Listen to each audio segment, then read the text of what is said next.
The NBA season, it's going to be here before we know it. We're just 26 days. That's it. That separates us from that sweet, sweet joy of opening night in the NBA. Teams around the league, they're getting ready for the preseason to tip off. And teams that are playing internationally, they have already started training camp, including the Knicks. See Josh Hart there on the court with that brace on an injured finger as they get ready to open their season in Abu Dhabi, their preseason rather, against the 76ers. Joel Embiid, he's in the gym, but his status for those games and really for the season still up in the air. We hope to hear from him on Friday along with the rest of the Sixers for the first time since he had surgery back in April. So a lot of questions, right, surrounding the 76ers squad. It's a good thing we have the best in the business assembled to answer them.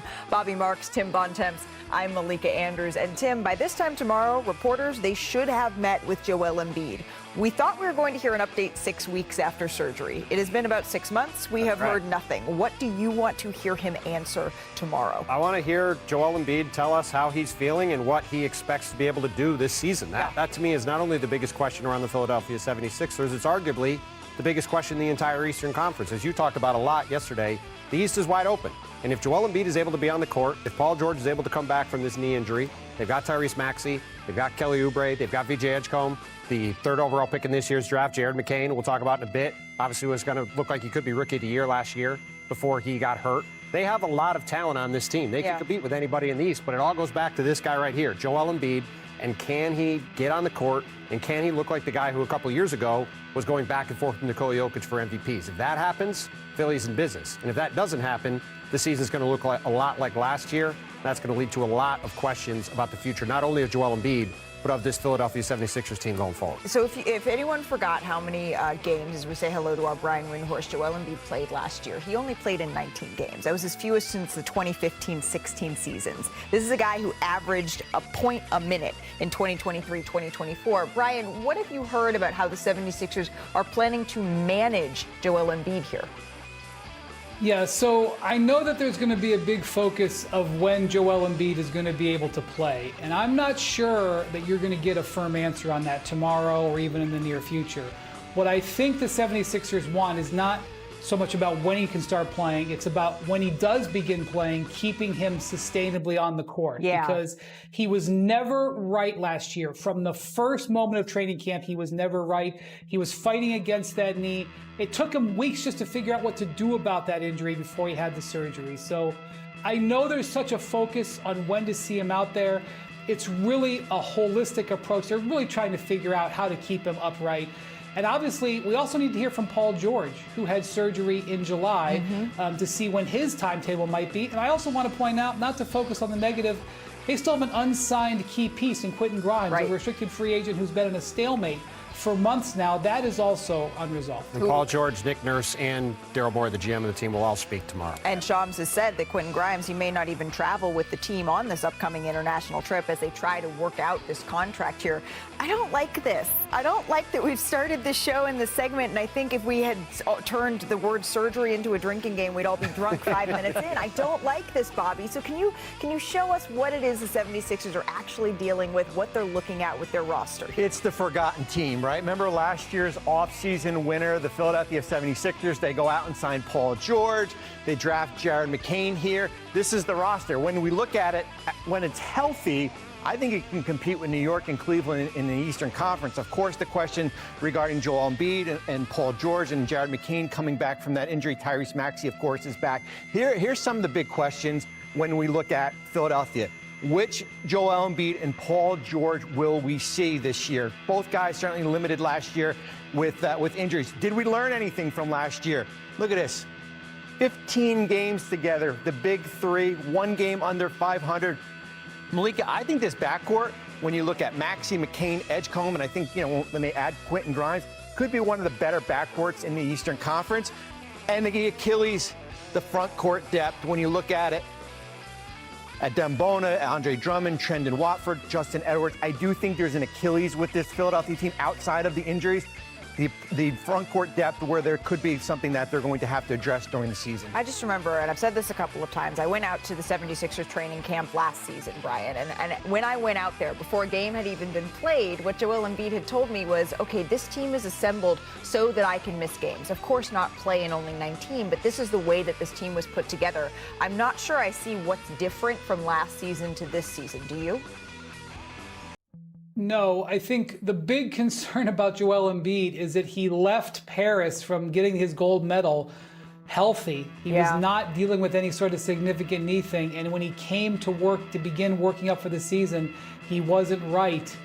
And, he searched for a way to deal with that. And, unless that is resolved, in all honesty, we're talking about a middle-of-the-pack team.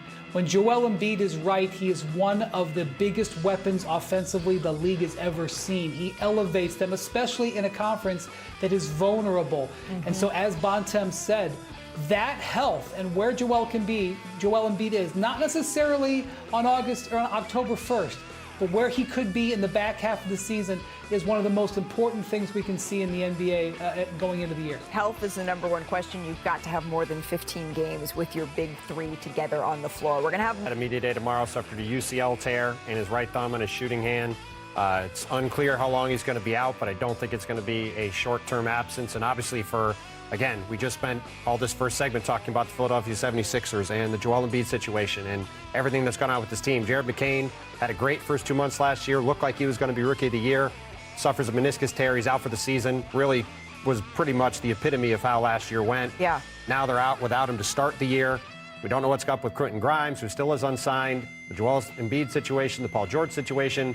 It's truly Groundhog Day in Philadelphia. Yeah. Very unfortunately, it's really remarkable we're doing this the day before media. It is so unfortunate for the 76ers. So again, Jared McCain here. We haven't seen him play since December when he suffered that first injury, and now he has an injury in his hand. Brian Windhorst, the impact of this on the 76ers before training camp even begins is what? Well, typically an injury like this is a 4 to 6 week injury. Obviously, it can vary player to player, but very likely this means that Jared McCain will not be ready to go at the start of this season. As Bobby mentioned earlier, the strength of this team is their guard depth. But, because of the uncertainty of Joel Embiid and Paul George, you're going to need that guard depth. And now that takes a hit. The biggest factor on here is what about Quentin Grimes? Quentin Grimes has been sitting around. Now he potentially gets a modicum of leverage because they're going to need that type of talent. They do have good depth at ball handling. However, it also could mean some more playing time early for Vijay Edgecombe, their high lottery pick. That's one of the big excitement things to look at for the season. However, I'm going to say you don't expect rookies to come in and instantly make gigantic impacts. So this is another setback, and now you have another player that you have uncertainty on when they're going to be able to play their first game. And if you're wondering where the UCL is, if, Matt, I could show our viewers on your hand, on your thumb, right? It's right here. So, and it is in Jared McCain's shooting hand. It is his right hand. So this is the injury right here that we're talking about, Bobby. What options do the 76ers have now? Well, paging Quentin Grimes. Yep. That's where we're at right now. Shams reported yesterday that certainly with Grimes, with the qualifying offer, that he wasn't even going to make the trip to when they go play overseas here. Does that make a sense of urgency here? October 1st is the last day for his qualifying offer. Do they go out and try to make a deal? They're miles away from closing a gap on here. And is there a sense of urgency with Philadelphia? I feel like I put the reverse jinx on Philly. Right? Yeah, I do too. This was their strength, and now all of a sudden they lose Jared McCain for an extended period of time. Well, as you said, Bobby said from Sean's reporting yesterday that it's unlikely that Jared McCain or that Quentin Grimes is going to go with the team to Abu Dhabi. That, as you said, that qualifying offer is next Wednesday as far as the expiration date. Sixers leaving for Abu Dhabi on Sunday. And now we have Jared McCain suffering a UCL tear in his right thumb. All right, a lot of action to get to around the association as players are getting back in the gym. We hope that it's a little bit healthier than this, but let's go coast to coast here. We're going to start with Kyrie Irving. Oh, great, another injured guy. Well, he was back on the court, though, getting some shots up. Remember, he did tear his ACL back in March. Tim, until he returns, who should man the point guard position for Dallas? This is going to be really fascinating to see how this goes because I think there's a real opportunity or a real chance, I should say, for Cooper Flagg, the number overall pick in the draft, the guy I'd seen as more of a 3 or a 4, to be the point guard for the Dallas Mavericks to start the season. The thing that's really underrated about Cooper's game is his passing. It's arguably his best skill. Yep. And although it might lead to some short-term pain for them having a rookie handling the ball, I think long-term it could be the best thing that happened to Cooper Flag to get the ball in his hands a ton early with a bunch of talent around him. Well, Jason Kidd did say he expects to do that when I spoke with him at Summer League. All right, let's stick with the comeback players. Why not? Back in the lab, Lonzo Ball getting after it yesterday, ready for a season with the Cavaliers. Wendy, what are the Cavs looking for from Ball this year? I'm very happy to say Lonzo Ball is not injured and really impressing his new Cavs teammates and coaching staff. Kenny Atkinson speaking this week, raving about his leadership and basketball IQ that he's already impressed him with. With Darius Garland expected to miss the start of the season recovering from toe surgery, Lonzo Ball could have a bigger role on the court. But the Cavs view this as like their Alex Caruso move, like their Drew Holiday move. The last two champions had moves like that right before the season. Well, happy birthday to Cade Cunningham. The 24-year-old Pistons star set career marks in points and assists last season. He came in 7th in MVP voting. Bobby, what are the expectations for him this year? Well, he's coming off an All-NBA, and if you're in Detroit, you're saying, what about us? Everybody's talking about Atlanta and Orlando. Here's a Pistons team that was the darling of the NBA. The hardest thing to do is take that next step to be one of those top 4 teams.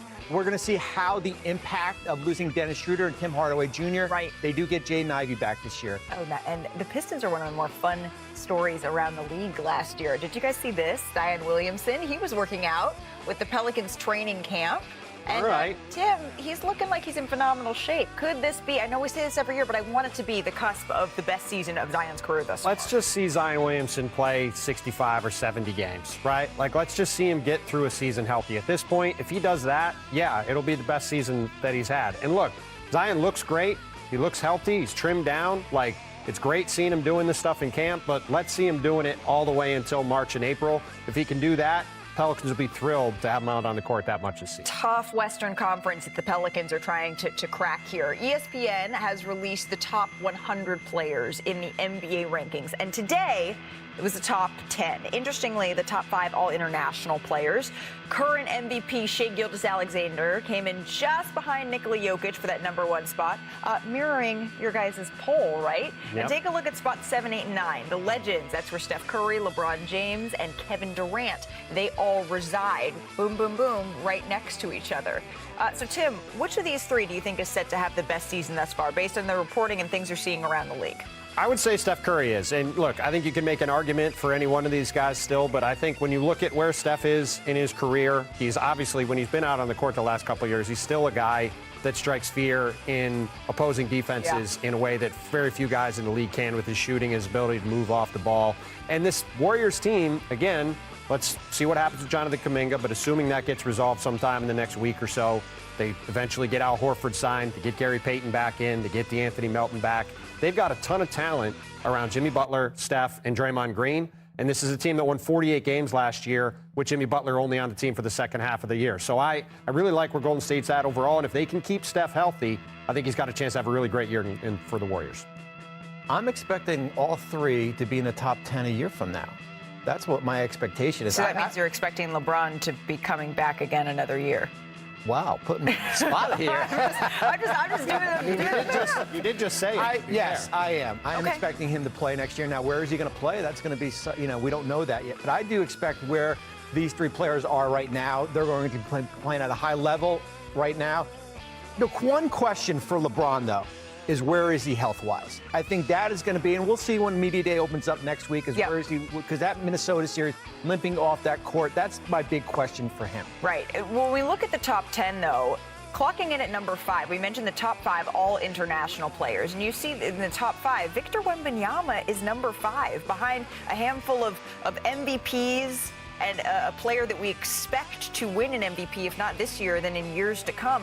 Brian, when you're looking at the player who has the biggest chance to make a jump, is that where you're circling, or did you rather go somewhere else? Yeah, he is the outlier in that top 10. As you mentioned, MVPs, champions, all NBAs. He's got none of those, and really what I think you're expecting is the Spurs to make a jump, because you can't get a top 10 status in the league unless you're leading a highly competitive team, and the Spurs are, slowly building around him. His last season was derailed by that blood clot, but Victor Wembanyama is in the zone where you start to see players make a difference for their team. Year 3 is where you often see players make a leap. If Victor does that and leaps into that top 5, the Spurs need to come with him. And if they don't, he's not going to get those accolades. That's just reality. Yeah, that's the thing I'm really fascinated about, is see how this Spurs team looks a few months from now and looks a year from now. It's going to be very interesting to see how De'Aaron Fox and Dylan Harper and Stephon Castle all fit together. I think the fit there is very questionable. And outside of those guys, there's questionable talent in terms of the front court. Where do Keldon Johnson and Harrison Barnes fit long term? Can Devin Vassell stay on the court? This is still a picture that's very much coming into focus in San Antonio around Victor. And I'm not entirely sure this team is ready to have Victor be in the kind of conversation that he is, being 5th on this list. As Brian said, you're in that conversation if you're making the playoffs, if you're maybe winning around in the playoffs. Are the Spurs ready to do that? I'm not sure. They have a lot of young talent, but let's see how far it goes. And as far as jumping up as much as you can on that list, it's very hard to get to number 1. But as you mentioned, Malika, the one guy in that top 4 that hasn't won an MVP is Luka Doncic. Yep. There's been much talk about how great he is in shape, how he's ready to go. He's coming off playing well for Slovenia at Eurobasket. And I think there's a chance that if he comes back and has the year he's capable of, he could be number 1 a year from now. I don't disagree with you, Bobby. Don't forget about Giannis. Don't forget about Giannis there. If this Milwaukee team can contend for a top 4 seed, we will see him jump from 4 to the top 2. Yeah, he's always right there in the conversation. It's why we see where he finishes an NBA generational player. He's the only man in NBA history to win the Defensive Player of the Year 3 times in a row. Not to mention, he's an 8-time All-Star, an 8-time All-NBA member, 2008 dunk contest champion, and of course, a champion in 2020 with the Los Angeles Lakers. And he joins us now. Dwight Howard, now a 2025 Naismith Basketball Hall of Famer. Does it get old being introduced that way? No, it doesn't. It's just, I've nonstop smiles since the day that I found out about being in the Hall of Fame. That says a whole lot, because you've been nonstop smiles for the majority. I was going to say the majority of the time that I have known you, sir. One of the best moments that made me smile when I was sitting there during your Hall of Fame speech was when you gave a very special shout out to your head coach in Orlando, Stan Van Gundy. Take a listen. And I just want to say, because of you, I am in the Hall of Fame. And as I said before, there is no Dwight Howard without Stan Van Gundy. You taught me what it means to stay ready. I still remember in the playoffs, you had us doing plays for guys that never even got in the game. And I remember you saying, listen, you never know. You never know. I mean, listen. But you was right, Stan. In basketball and in life, you got to stay ready. Y'all look crazy. Y'all are crazy. How long did it take you to perfect the voice? The first time I saw Stan, it was just like an instant connection of voices. I was like, oh my God, he got this distinct voice. You could hear it out of anywhere in the world. It's just like hearing your parents' voice, you know, when you're somewhere, you hear your mom or your dad out of nowhere. It's the same thing with Stan. If you hear that, hey, what are you guys doing, Dwight? I know it's Stan, but man, it's true. I wouldn't be in the position I am today without Stan, and I really appreciate him for always pushing me past my limits every single day of practice, every game, every film session, and I'm very grateful for having Stan in my life. I'm not going to lie, Dwight. I think that oftentimes I and many think of you as the goofy and the fun-loving guy, right? Which you absolutely are. The dancing with the stars. You are, and that's wonderful. But the moment that you found out that you were going to be in a Hall of Famer, very true to you, you were like in a reality show, locked in a house, all this stuff. But you broke down in tears. We saw a much more vulnerable side of you. Oh, man. When you think about how you want to be remembered as a great in the NBA, how do you think about that? Man, you know, for years I was like upset about how my character has been portrayed in the media and things like that. And, you know, it hurt me. And, you know, I just realized, you know, I came in at 18, new to the world, new to everything. And I survived. I survived all the way until I was 39, and I made it into the Hall of Fame. So that just shows that my parents raised me right. They did an amazing job. I'm so thankful for them. My school, everyone who's been involved with me since day one, they've seen the true Dwight Howard, and the world has gotten a chance to see it.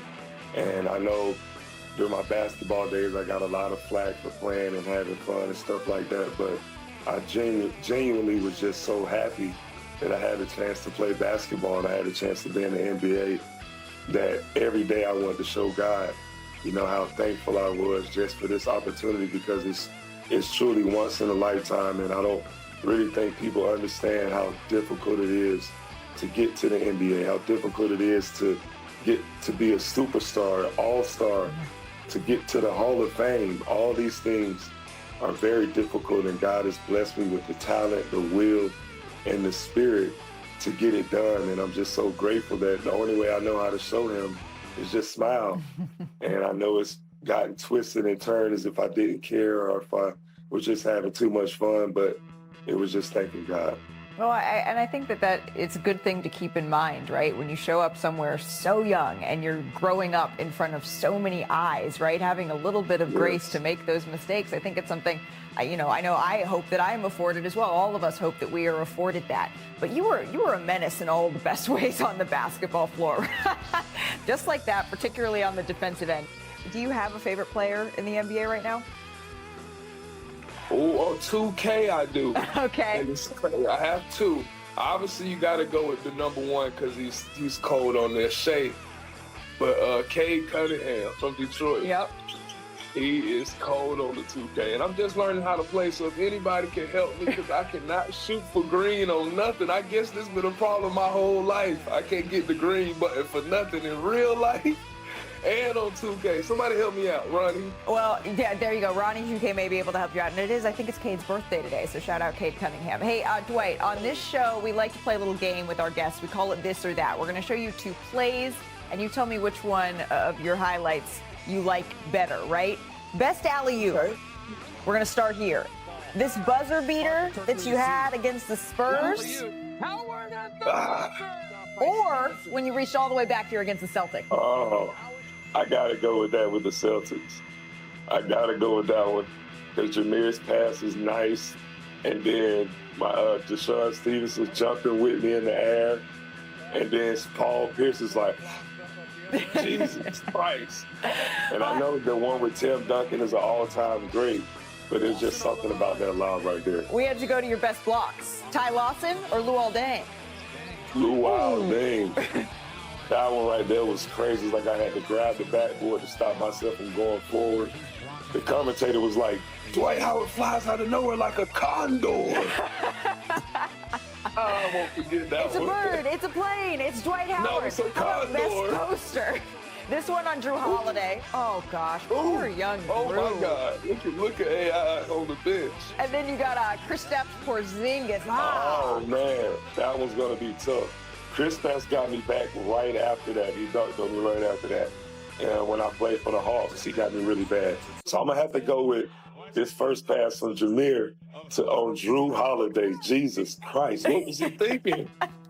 You can't jump. All right, before we let you go here, Dwight, you're coming to us from Orlando. You're going to be judging the Red Bull Tandem roller coaster event. Who would be the one former teammate that you'd want to do this event with? Oh, the one former teammate that I would love to do this event with. Well, see, that's so hard. I played with so many crazy teammates.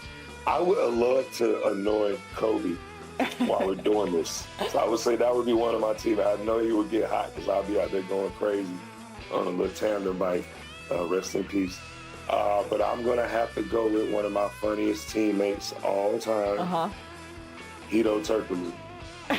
Okay, there we go. Dwight, you know what? I appreciate it. Good luck. We look forward to, we always love having you on the show. We appreciate when you fly in like a condor. Thank you so much for the time. About their starting lineup. It will materialize throughout camp. I think it's too early to go in and say, hey, this is what's going to happen. The roster, Leon and his group did a fantastic job putting together a talented, deep roster, and so you have to be methodical with your approach when it comes to declaring, okay, hey, these guys are going to start. Obviously, everyone being new to this is going to take some time, but very excited to get to learn more and understand his philosophies and his concepts. And I think once we get started, we're going to get off to the right path. Yeah, I mean, if I don't start, I'll probably ask for a trade and go somewhere else. So the good news is Knicks fans are wonderfully patient, right, about who their starting lineup, what that is going to look like here. Tim, you were actually in the building before you jetted cross country to come visit us here in Los Angeles. So fans are saying, wait, we don't know who our starting lineup is going to be, but you were actually there. What's your takeaway? Yeah, I mean, my takeaway is that it's going to be one of a couple of options. Yeah. We'll start with the one that we just ended with Josh Hart, right? He started 77 games last year, obviously was a huge part of their team. If Josh Hart is going to be out there in the starting lineup, that's probably going to be allowing the Knicks to play as fast as they want to do under Mike Brown. That's one option they have. Another option they have is to go with Mitchell Robinson at center next to Karl-Anthony Towns. They did that in the conference finals against the Pacers at Josh Hart's suggestion when they were struggling in that series. That's probably their best defensive lineup. And then the other way they could possibly go, Malik, is they could start Deuce McBride next to Jalen Brunson. Now, yesterday, Mike Brown talked a lot about wanting to get Jalen Brunson off the ball, wanting to get more threes in transition. And if you want to space the floor and have the best shooting out there, Deuce McBride of these three options is the best shooter of them. So there are a few different ways the Knicks could go, which is interesting given this is a team that spent so much time with those five guys. Yep. OG Anunoby, Mikal Bridges, Brunson, Towns, and Hart on the court together last year. But I do think one of the big storylines of the preseason across the league is going to be what direction Mike Brown wants to go with that starting five and what it means for the trickle-down effect for the rest of the Knicks roster. How do you view this, Perk? It shouldn't be a damn storyline, not if you're trying to win and contend for a title. And this is the reason that they got their asses kicked last year in the Eastern Conference Finals, because they was actually playing against a team that played agenda-free basketball and sacrifice. When you're trying to win, it's about sacrificing. One, is not about who starts, it's about who finished the game. Who wants to be in there when it matters the most. Two, what is the most important piece that's going to get you over the hump? Who is that person? It is Karl-Anthony Towns.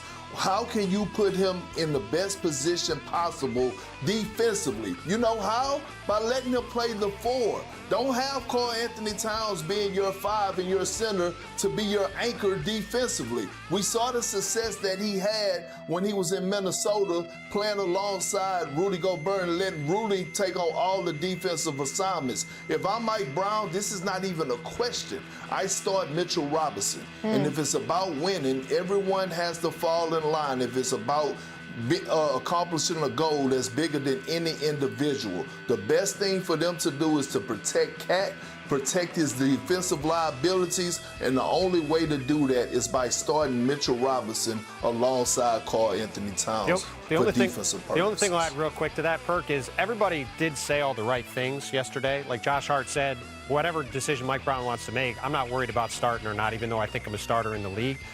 The thing I think will be interesting is, to your point, what does Mike Brown want to do with this team, and how does he want to deploy his players? That's where I think it's going to be an interesting storyline to see what he wants to do with this roster, not how the guys react. Sure, and the conversation has been a lot about health for the New York Knicks as well, and Mitchell Robinson has been a part of that conversation. So when you look at their depth and the options that they have, part of that is protecting them from themselves. Bobby Marks, what does their depth actually look like here? Well, I think with New York, certainly when you add Malcolm Brogdon and return Landry Shamet and Jordan Clarkson, Gershon on the other side, there's a lot of different ways that New York can go with this roster here. Certainly we're talking about who that fifth starter would be, and we've talked about Mitchell Robinson. I think the big thing, too, to look at is does Mike Brown use Jalen Brunson off the ball a lot more? And you can go with certainly Malcolm Brogdon as far as putting him in there. Tim mentioned Deuce McBride. Here's the thing, Malika. You're in the Eastern Conference. Don't be afraid to experiment with different lineups during this year. Last year, Oklahoma City's most used lineup was not used in the playoffs as far as from a starting perspective. The lineup with certainly with Shea and Case and Wallace, that lineup was used 22 times. Guess what? That lineup did not start in the playoffs at all, and they still wind up winning an NBA championship. So I think for New York, it gives you a lot of different options as far as what you can use, as far as what Mike Brown, he's got the depth that wasn't there last year. Yep.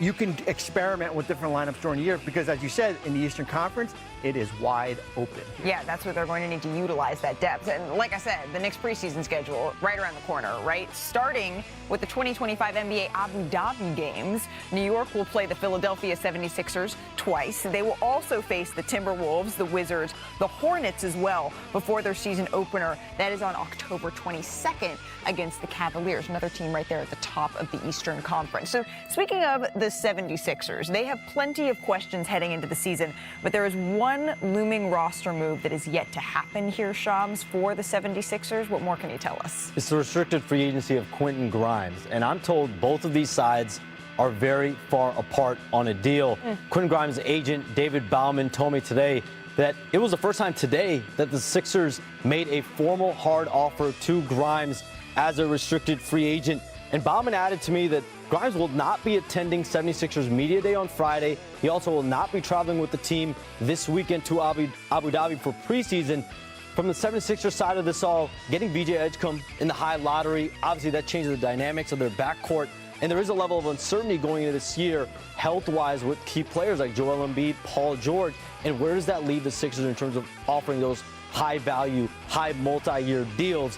Where this is really going and where these sides are staring at is that $8.7 million one-year qualifying offer for Grimes, or a sign and trade, or potentially 1 year larger deal where Grimes would waive his no trade clause. But this is really heading down the barrel as we get closer to October 1 of a potential qualifying offer deal. And there's so many questions that the 76ers had. You alluded to the health piece of all of this. This is not another one that they want hanging over their head, and yet here we are. While we're talking about questions that have not yet been answered this offseason, you all know where I'm going with this, right? One more free agent yet to make the deal. Of course, Jonathan Kuminga and the Golden State Warriors. I feel like I've asked you this 10 times, and I may ask you 10 more. Where do things stand? So Jimmy Butler is actually holding a team function, a team mini camp in San Diego this week. This is the first full year of Stephen Curry, Draymond Green, Jimmy Butler all together.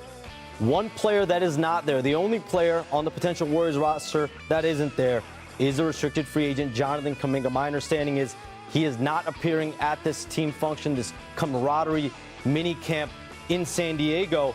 This is still at a stalemate. I spoke to Aaron Turner, Kuminga's agent, today, and he told me the player option still remains critical in these conversations. We know about the 3-year, $75 million offer or 2-year, $45 million offer. Both still have team options in them. Him, just like Grimes, has until October 1st before his decision. But these sides still at a stalemate. Jonathan Kuminga did not appear at the first kind of team-related event the Warriors players had today. I just appreciate that you called it what it is. It's a function. It's not just a get-together. It's a function for the Golden State Warriors. Shams, thank you.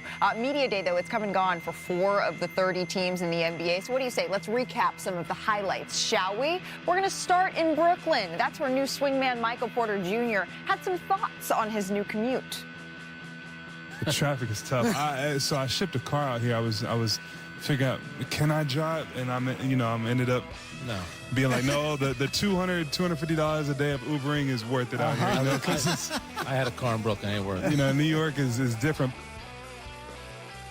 Bobby, any advice for MPJ on handling that New York commute? Listen, I can save you $240. Get a Metro card here. Get on the subway, go from Brooklyn to Manhattan here, and you can save a lot of money per day by doing that. He's got to learn his geography. I live in New York. You can't be spending $250 a day going to the practice center. Guys, I took an Uber from Vegas to Los Angeles the other day because I had to. Woof, I feel him on that price. From New York to New Orleans, DeJounte Murray, he spoke yesterday at Media Day. Take a listen. I could run 10 down and backs in probably 57 seconds. And this is just from all the work, you know what I'm saying? I think I could beat a lot of guys one-on-one right now, if I'm just being honest with you. And that's just the confidence. That's the work I've been doing, like I said, 6 days a week, twice a day. But the beauty of it is, there's no rush. I don't feel rushed by nobody. Everybody's on board. And like I said, I'm just having fun. Well, that's good. But Shams, DeJounte Murray only played 31 games last year. When could we see him back on the floor for the Pelicans? Malika, he's making progress. He's doing a lot better. Every single day he's doing a little bit more. But this is an injury that occurred late in January. The surgery for this Achilles tear was early February. So I would look at right after New Year's, that New Year's area, as to where DeJounte Murray can start to pinpoint when he could make his return. All right, New Year's it is. Sticking with the Pelicans here, new center Kevon Looney asked about his status on his new squad.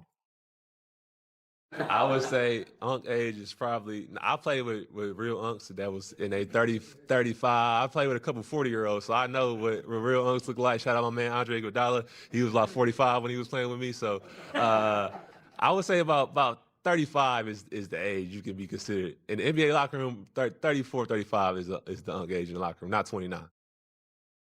He's only 29, Perk. Is he really considered Unk status?